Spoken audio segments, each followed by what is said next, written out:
Good day, fellow champions of inclusion. I am AA Ron, and this is the Inclusive Dad podcast, where we explore inclusion and make it practical.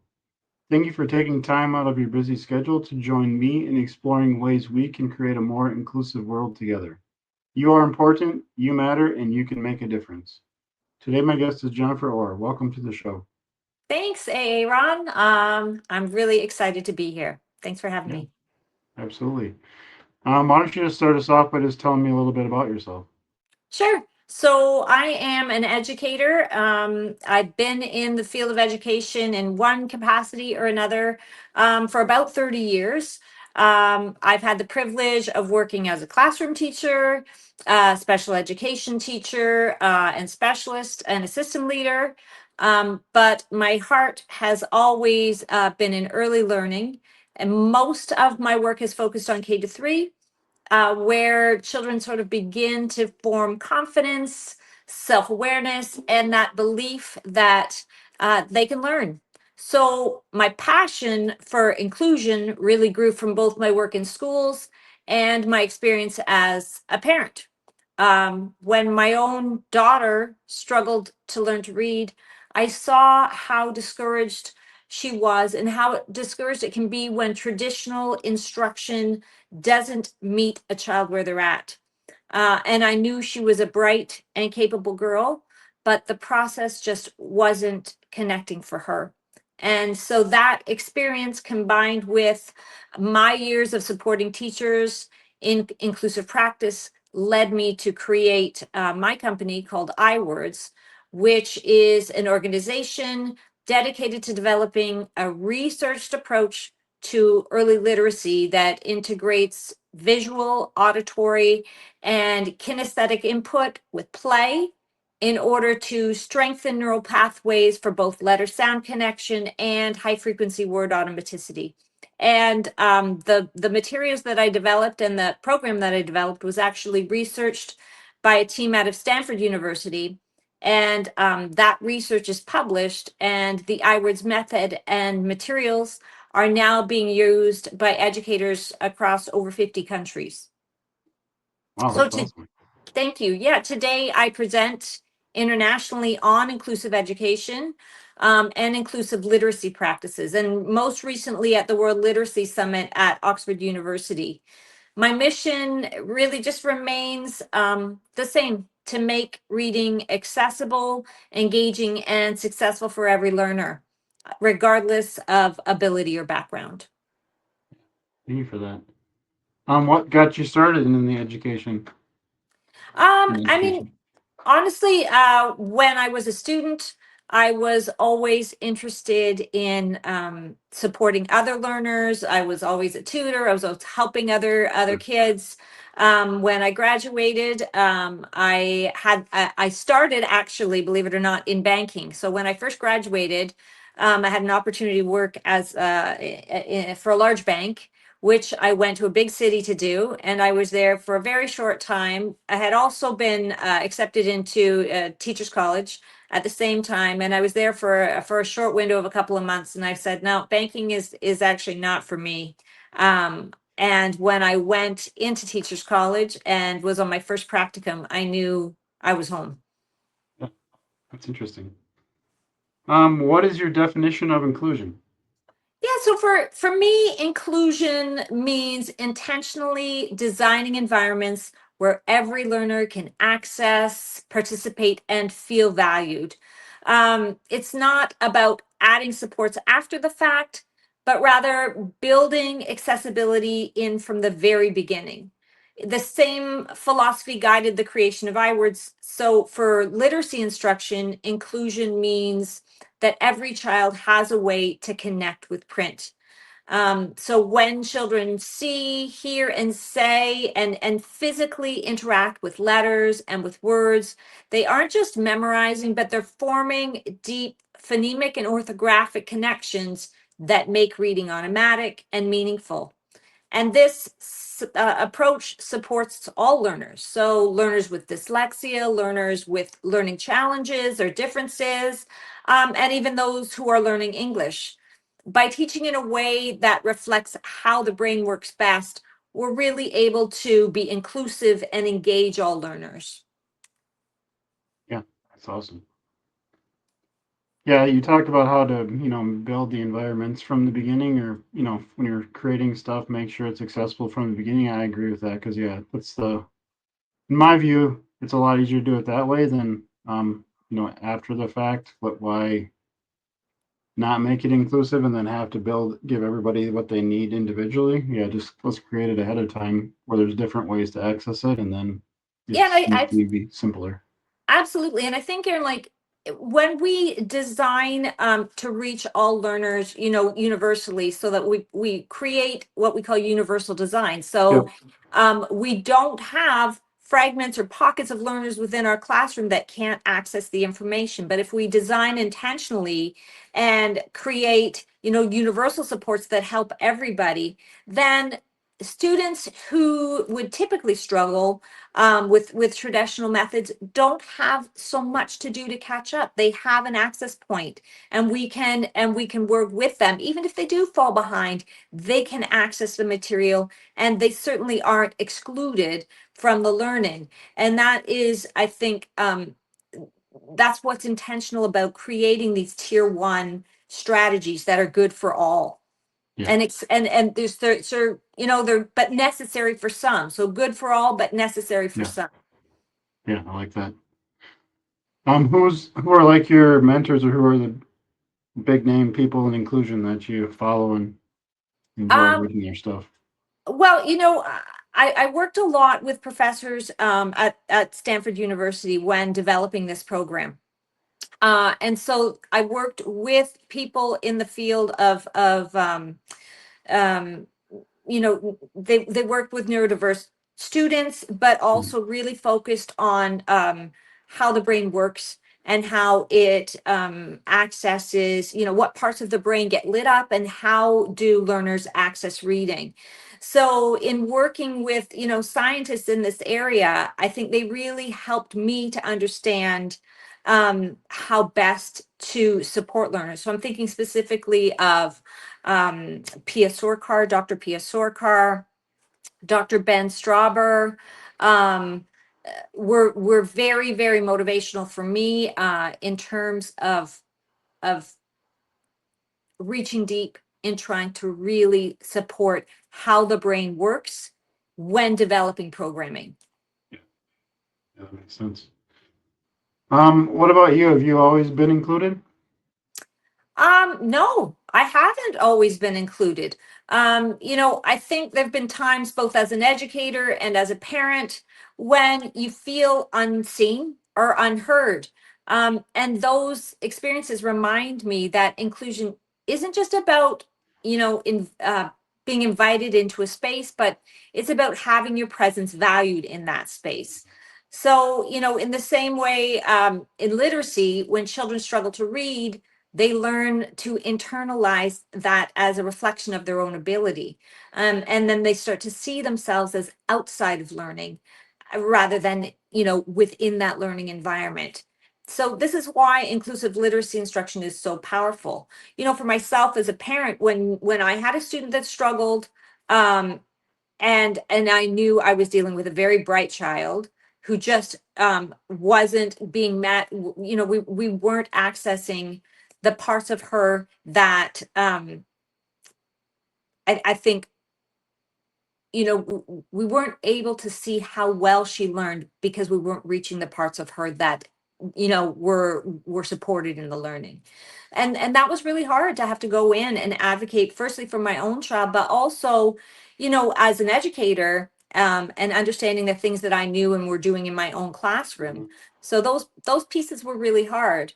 But I think I've seen children who once avoided reading and suddenly, are now recognizing words and recognizing sounds and reading with confidence. And those moments really light an educator up. And I think that's what sort of propelled me forward as Sure. an activist in this area. Yeah. So you said, was it your daughter that struggled with reading? Yeah, in her early years, Okay. she really very easily understood letter sound associations, but struggled then to put all of that together and decode words. and particularly words that were non-phonetic or difficult to decode, as well as words that didn't have contextual meaning.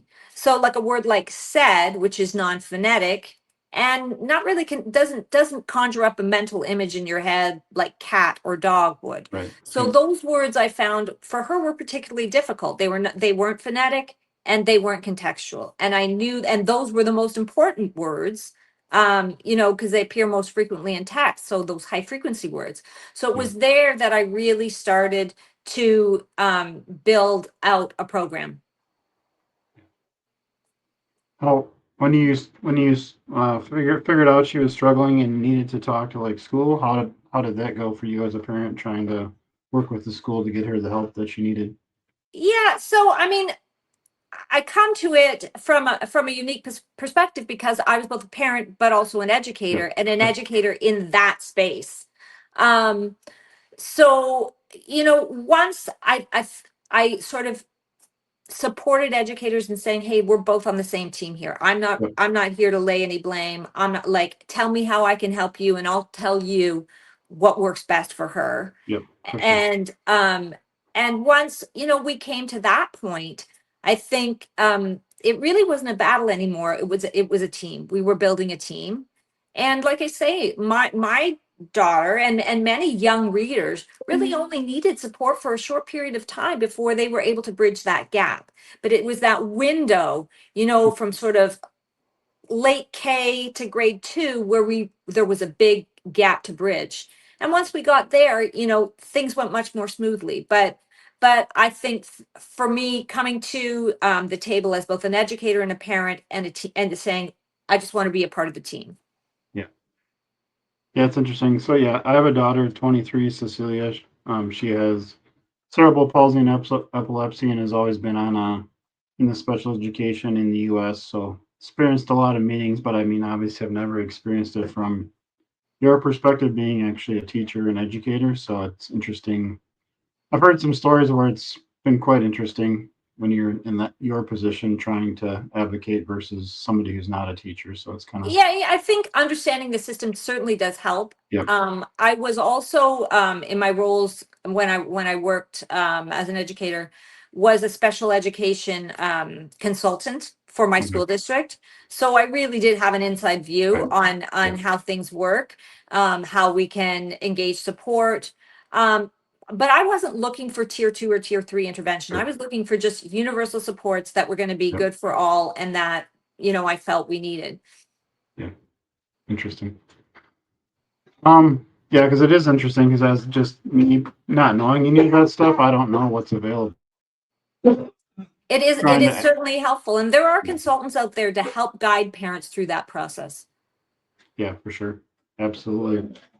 How do you think we can use empathy to be more inclusive? So, empathy is really where inclusion begins. It's what allows us to pause, to look at a student and ask, you know, what barrier might this child be facing right now? Um, Instead of assuming a lack of motivation or a lack of ability, empathy helps us recognize that the way we teach may not yet be meeting this learner's needs. And this mindset is, again, what's inspired me to create Eyewords. I had students who were bright, who were curious, like my daughter, and eager, yet reading felt completely abstract to them. And empathy really just meant turning that observation into action, designing instruction that gave them tangible ways to connect with print. So, with the alphabetic code, we start with that foundation by embedding phonemes into visuals. So sounds like letters. We embed visuals into those letters and into those sounds, and then add motion and play. And this really helps students to make those letter sound connections and relationships, and it makes them memorable and meaningful. And builds those neural pathways that are required for decoding and spelling. So it just fast tracks some of that by using what are naturally children's strengths, those multisensory elements. Um, and then when I moved into the high frequency words, I extended that same multisensory play-based approach. So with those most common words in text, like I mentioned, the word like said or is or to, when children can see it, hear it, and act out those words, they build sound symbol connections to achieve automaticity, and they build meaning, not through rote memorization, but through experience, through play, through understanding, through engagement. And really, both processes reflect empathy in action. When we design literacy instruction that honors how the brain learns, we make reading accessible, we make it joyful and inclusive for every learner. Yeah. Does your program, is there pieces that the parents do at home in conjunction with like what the school is doing, or how does that work? Yeah, so I've made this program really inclusive for parents as well. So you don't have to be an educator to Sure. implement. And in fact, a lot of, I mean, we are certainly in classrooms around the world, but what I've done is create very explicit and simple instructions and activities. So a parent that has no background in education, no Sure. background in early literacy, can implement this at their kitchen table at home. Or, as I said, a lot of the activities are play based, so they can create those little centers at home as well. It is not a difficult program to implement, and there are lots of resources that parents can access to support either what's happening at school by reinforcing at home, or to teach it at home if it's not happening in the classroom.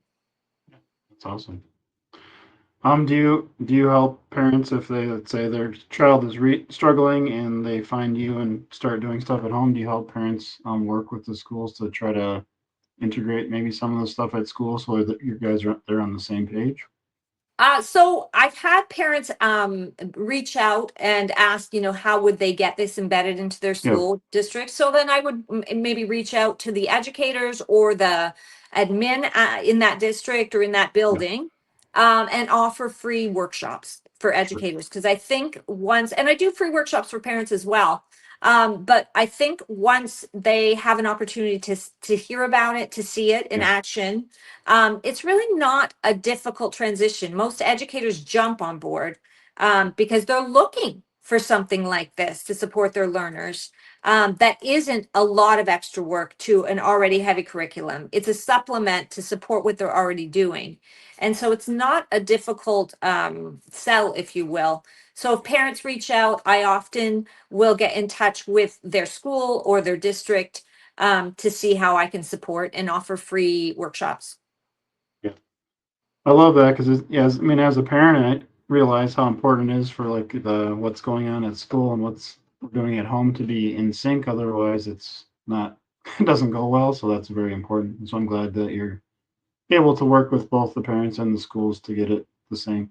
And I do have a lot of educators who use this program, sending materials home with parents so they can help students at home as well. Yeah. So sometimes it goes from the other direction, not from Right. parent to educator, but from educator Yep. to parent, saying, Yep. here's some supplemental materials you can do to help your kid Yeah. at home.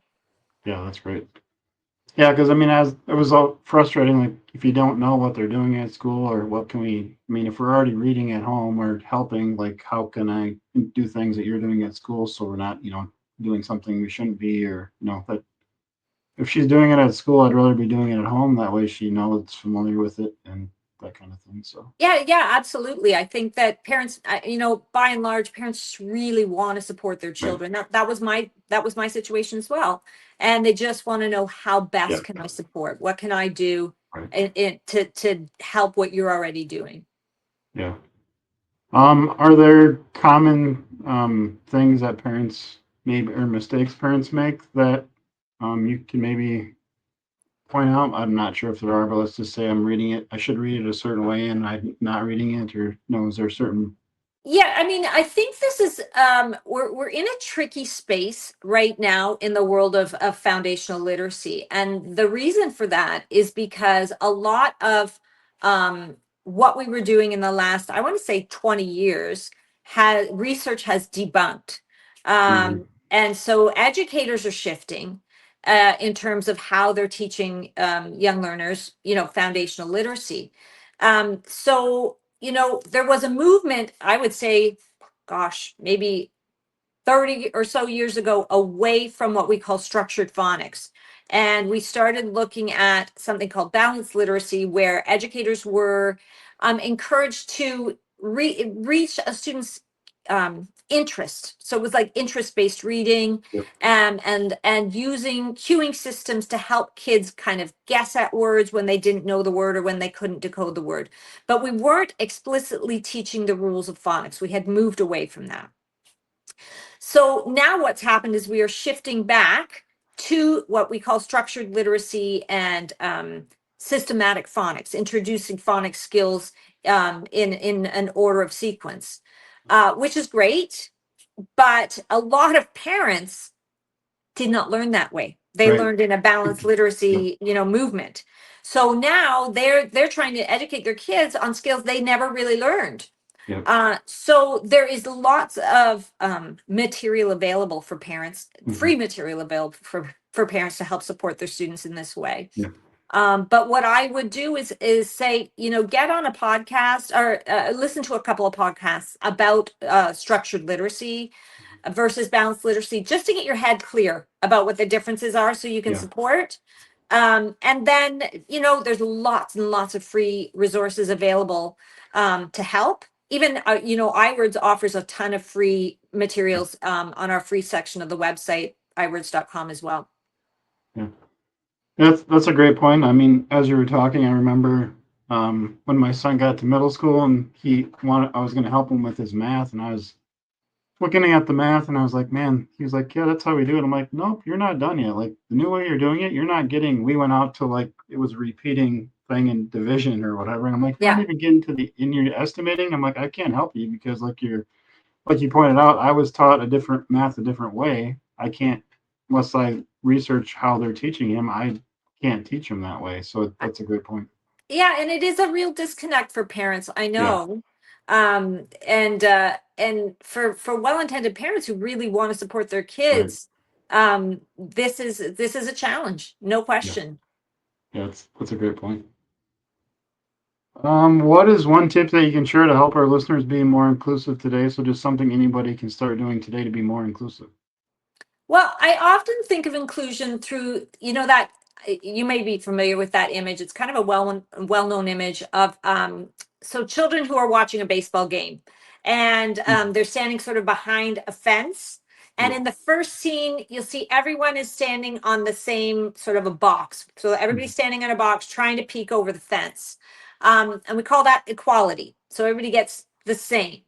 But in that image, one child still can't see over the fence.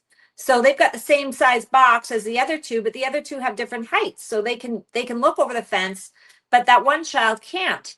And so that's not really helpful.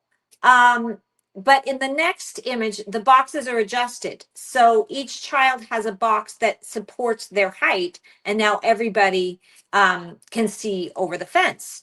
And then and so that's called equality, right? We're making a level playing field for everybody. But then in the final image, the barrier itself is removed, and now everyone stands together on level ground and can access the game from the beginning. So if I think about that image, in our classroom, what inclusion means is removing those barriers for learners before the learning even begins, designing instruction so that every student can access it right from the beginning. And that's exactly what I'm here to do with Eyewords. By integrating that multisensory input with play, I'm trying to help create a level playing field for learning to read, whether it's building early decoding skills or developing high frequency word automaticity and fluency. The goal is the same. I just want to make literacy accessible, engaging, and equitable for all children.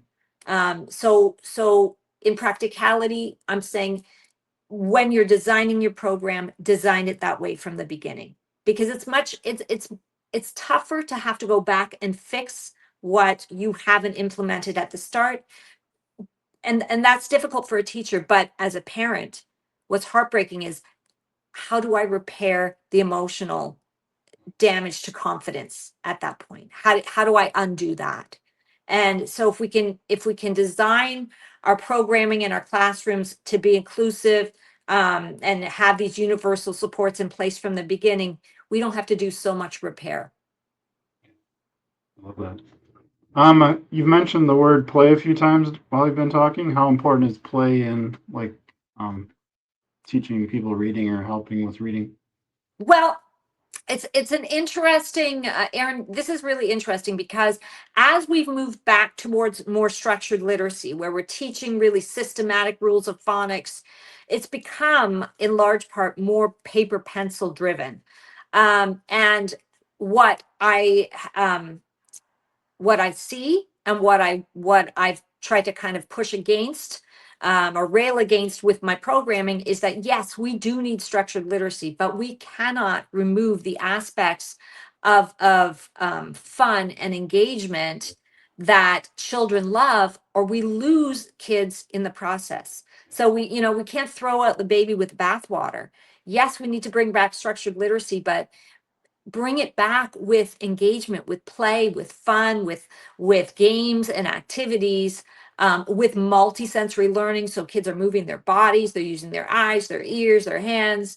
So play is, I think, foundational to universal design, foundational to inclusivity for early literacy. Yeah, that's great. Where is the best place for everybody to connect with you? Yeah, so if you want to reach out to me, you can first go to our website, eyewords.com. If you want to speak to me directly, you're welcome to email me. My email address is Jen, Jen, at Eyewords, EYEWORDS.com. And I'm happy to respond to any questions you might have. Also on the website, there is a chat. So we have a really informed team. So if you want to just go to the website and go to the chat, someone from our team will respond there as well. I have lots of educators and parents reaching out through the chat. That's great. Is there anything that you want to talk about that we haven't discussed? I feel like we've covered a lot. Yeah, we have. Just, I guess the only thing that I really want to mention is that inclusion isn't a destination. It's a mindset. So every time we listen, every time we adapt and design with empathy, we move closer towards true inclusion. And that is really my mission, to bridge the gap between research and practice so that no child feels excluded from learning to read. And I've seen it over and over again that when children experience success through multisensory play-based instruction, it transforms how they see themselves as learners. So when they feel capable, when they feel confident, when they feel included because they can access the material, they're now empowered. And that sense of belonging and pride is really, it's what inclusion is all about. Yeah, I love that. Are you ready for the last question? Sure. I don't think I sent you this one as a surprise. All right. Do you like Spam lunch meat? Yes or no? I'm gonna say I do like Spam, even though I Okay. know my answer should be no. I actually really do.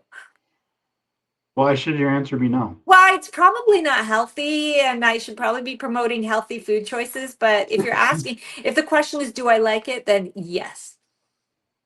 I live near Austin, Minnesota, where they make Spam and where the Spam Museum is located. So I ask all my guests as a fun surprise question. Yeah, if you Then ever want to go to the Spam Museum, you got to come to southern Minnesota to visit. wonderful. Well, I might just show up there. You never know. Yeah, well, thank you so much. I had a blast. Thank you so much. I really appreciate it, Aaron, and thanks for all the work that you do to promote Thank you. inclusivity. Thank you. To those listening, thank you for allowing me to be part of your journey. It is truly an honor. Please join the podcast newsletter by clicking on the link in the episode description to keep up with the latest episodes.